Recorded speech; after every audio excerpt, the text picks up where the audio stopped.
संतोषी माता की जय। प्रिय भक्तजनों, आज हम इस वीडियो में संतोषी माता की व्रत कथा सुनेंगे। शुक्रवार के दिन माँ संतोषी का व्रत पूजन किया जाता है। इस पूजा के दौरान माता की आरती, पूजन तथा अंत में माता की कथा सुनी जाती है। तो आइए सुनते हैं संतोषी माता की व्रत कथा। तो उससे पहले प्रेम से बोलिए संतोषी माता की जय। एक बुढ़िया थी, उसके 7 बेटे थे। 6 कमाने वाले थे जबकि एक निकम्मा था। बुढ़िया 6 बेटों की रसोई बनाती, भोजन कराती और उनसे जो कुछ जूठन बचता वह 7वें को दे देती। एक दिन वह अपनी पत्नी से बोला, देखो मेरी माँ को मुझ पर कितना प्रेम है। तब वह बोली, क्यों नहीं, सबका जूठा जो तुमको खिलाती है। तब वह बोला, ऐसा नहीं हो सकता, मैं जब तक आंखों से न देख लूं नहीं मान सकता। तब बहू हंसकर बोली, देख लोगे तब तो मानोगे। और फिर कुछ दिनों बाद एक त्योहार आया। घर में 7 प्रकार के भोजन और चूरमे के लड्डू बने। तब वह जांचने को सिर दुखने का बहाना कर पतला वस्त्र सिर पर ओढ़े रसोई घर में सो गया। वह कपड़े में से सब देखता रहा। 6 भाई भोजन करने आए। उसने देखा माँ ने उनके लिए सुंदर आसन बिछा नाना प्रकार की रसोई परोसी और आग्रह करके उन्हें जिमाया, और यह सब वह देखता रहा। और जब 6 भाई भोजन करके उठे तब माँ ने उनकी जूठी थालियों में से लड्डू के टुकड़े उठाकर एक लड्डू बनाया और जूठन साफ कर बुढ़िया माँ ने उसे पुकारा, बेटा 6 भाई भोजन कर गए, अब तू ही बाकी है, उठ तू कब खाएगा। और वह कहने लगा, माँ मुझे भोजन नहीं करना, मैं अब परदेश जा रहा हूँ। माँ ने कहा, कल जाता हो तो आज चला जा। वह बोला, हाँ हाँ आज ही जा रहा हूँ। और यह कहकर वह घर से निकल गया। और चलते समय पत्नी की याद आ गई और वह गौशाला में उपले थाप रही थी। तब वहां जाकर वह बोला, हम जावे परदेश, आवेंगे कुछ काल, तुम रहियो संतोष से धर्म अपना पाल। तब वह बोली, जाओ पिया आनंद से रहो, हमारो सोच हटाए, राम भरोसे हम रहे, ईश्वर तुम्हें सहाय। 2 निशानी आपन देख धरू मैं धीर, सुधी मति हमारी बिसारियो, रखियो मन गंभीर। तब वह बोला, मेरे पास तो कुछ नहीं, यह अंगूठी है सो ले लो और अपनी कुछ निशानी मुझे दे दो। वह बोली, मेरे पास क्या है, यह गोबर भरा हाथ है। यह कहकर उसकी पीठ पर गोबर के हाथ की थाप मार दी और वह वहां से चल दिया। चलते चलते दूर देश पहुंचा और वहां पर एक साहूकार की दुकान थी। वहां जाकर वह कहने लगा, भाई मुझे नौकरी पर रख लो। तब साहूकार को भी जरूरत थी। वह बोला, रह जा।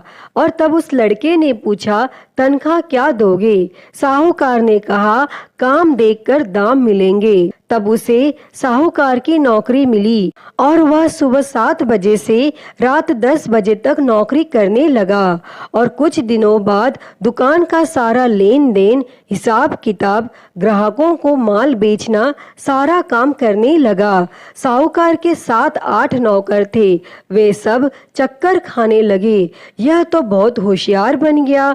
तब सेठ ने भी इसका काम देखा और 3 महीने में ही उसे आधे मुनाफे का हिस्सेदार बना लिया और कुछ वर्ष में ही वह नामी सेठ बन गया और वह मालिक सारा कारोबार उस पर छोड़कर चला गया।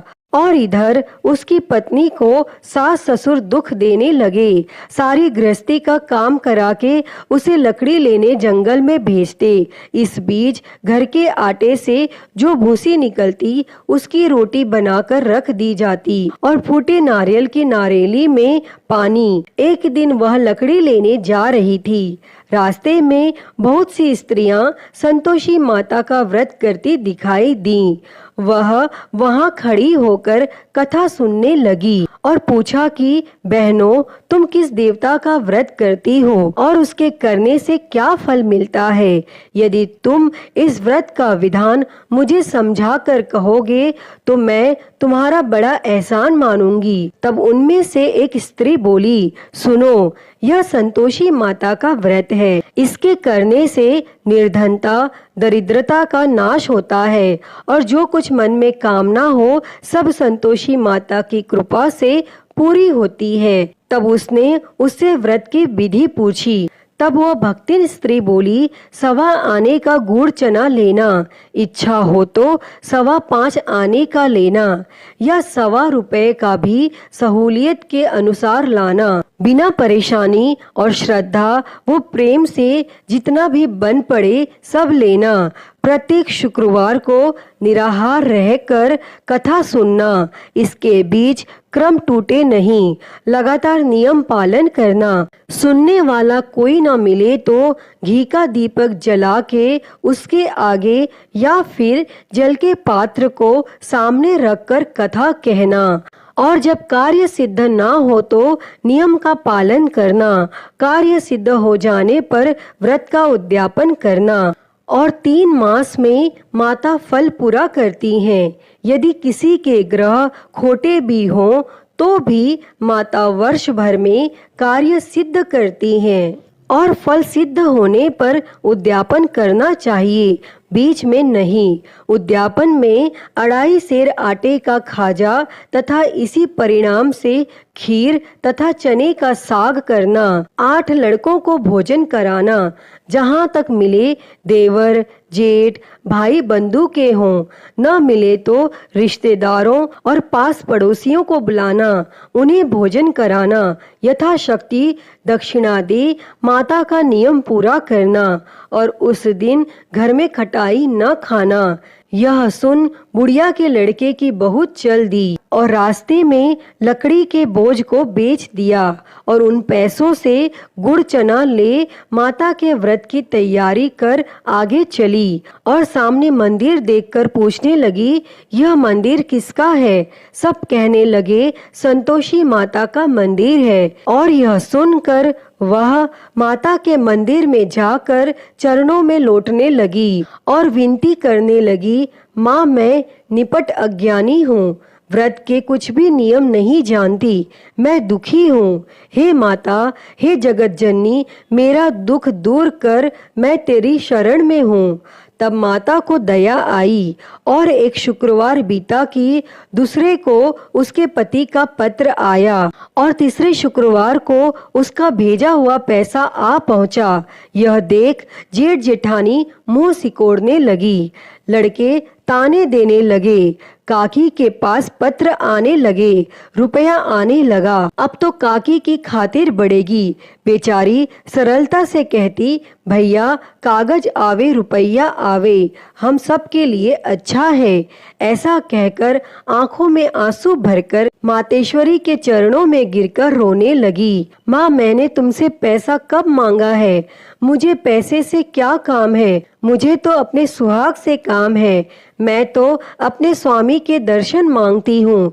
तब माता ने प्रसन्न होकर कहा, जा बेटी, तेरा स्वामी आएगा। यह सुनकर खुशी से बावली होकर घर में जा काम करने लगी। अब संतोषी माँ विचार करने लगी, इस भोली पुत्री को मैंने कह तो दिया कि तेरा पति आएगा, लेकिन कैसे? वह तो इसे स्वप्न में भी याद नहीं करता। उसे याद दिलाने को मुझे ही जाना पड़ेगा। और इस तरह संतोषी माता उस बुढ़िया के बेटे के पास जा स्वप्न में प्रकट होकर कहने लगी, साहूकार के बेटे सो रहा है या जागता है?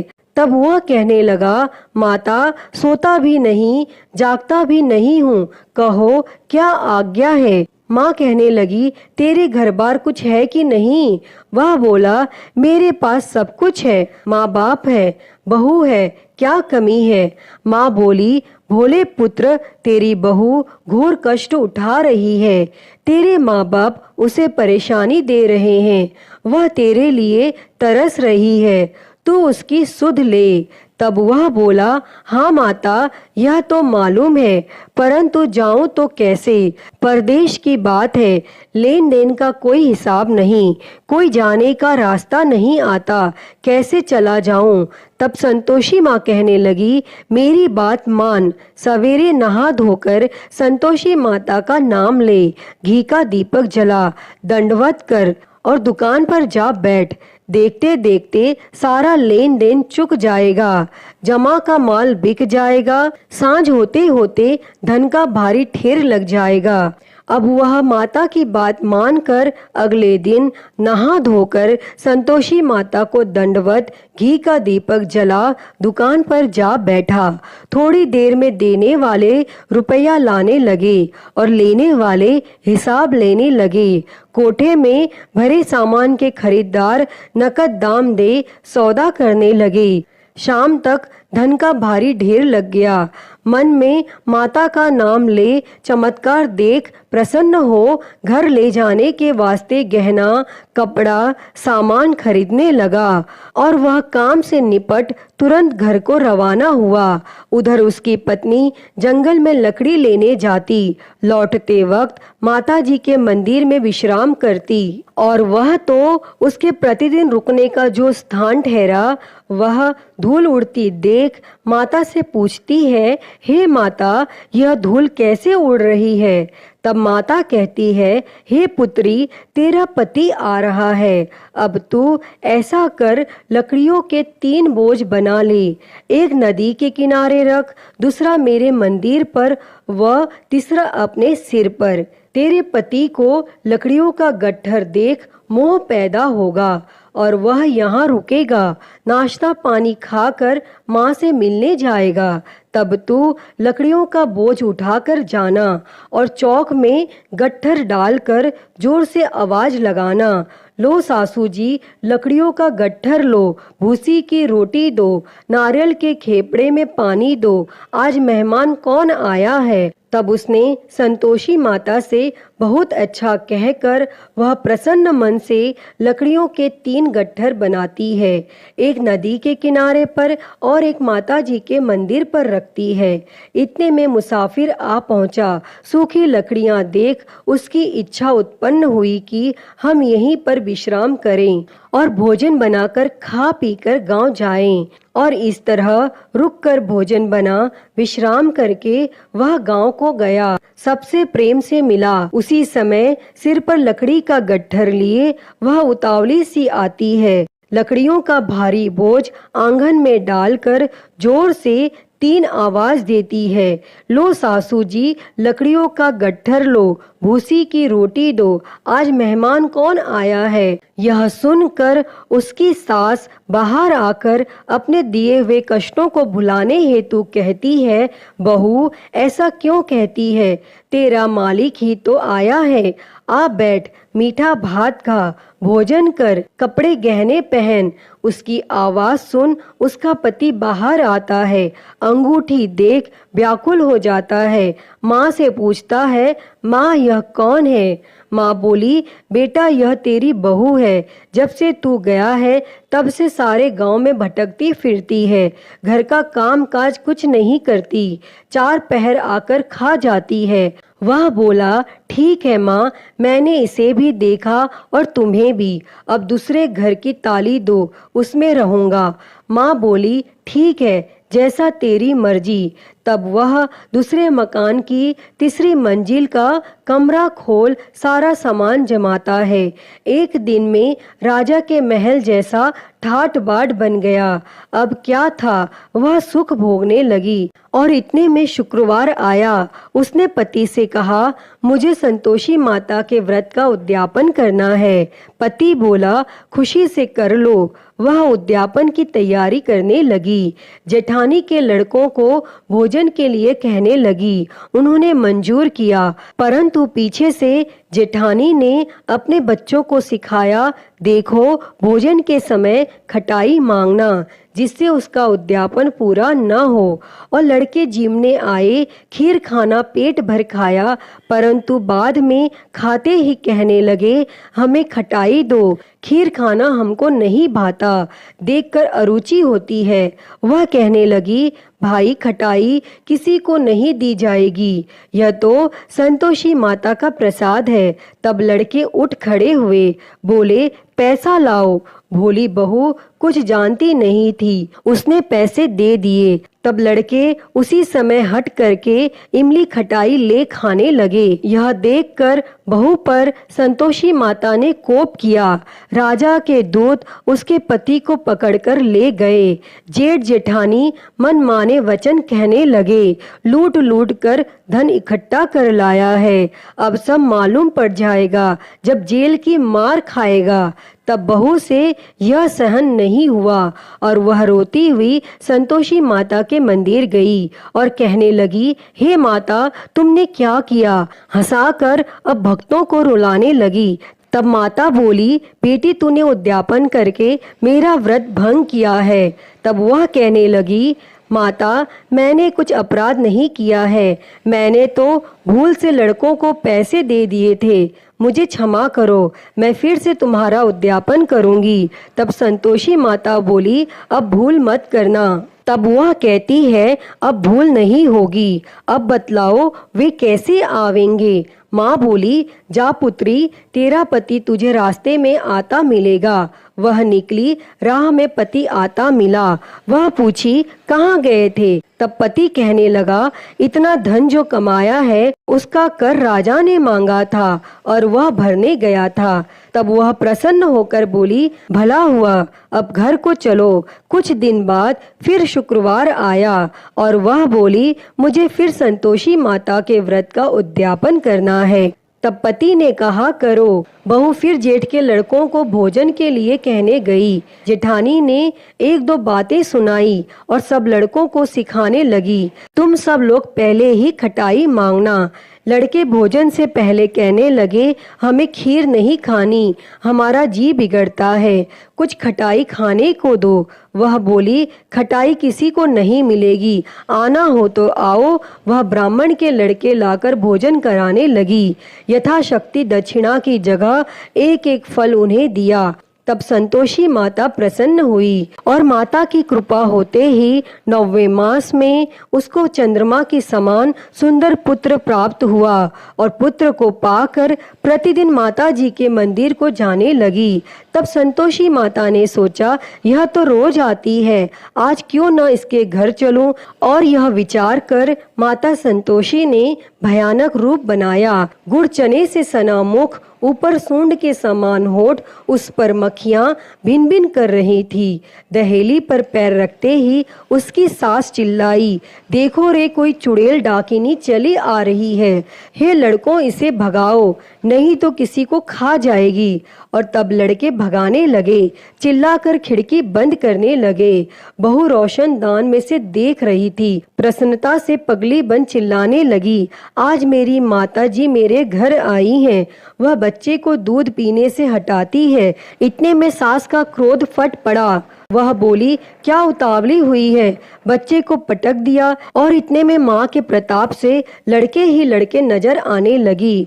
वह बोली, माँ, मैं जिसका व्रत करती हूँ यह संतोषी माता है। तब सब ने माता जी के चरण पकड़ लिए और विनती कर कहने लगे, हे माता, हम मूर्ख हैं, अज्ञानी हैं, तुम्हारे व्रत की विधि हम नहीं जानते, व्रत भंग कर हमने बड़ा अपराध किया है। जगमाता, आप हमारा अपराध क्षमा करो। और फिर इस प्रकार संतोषी माता प्रसन्न हुई।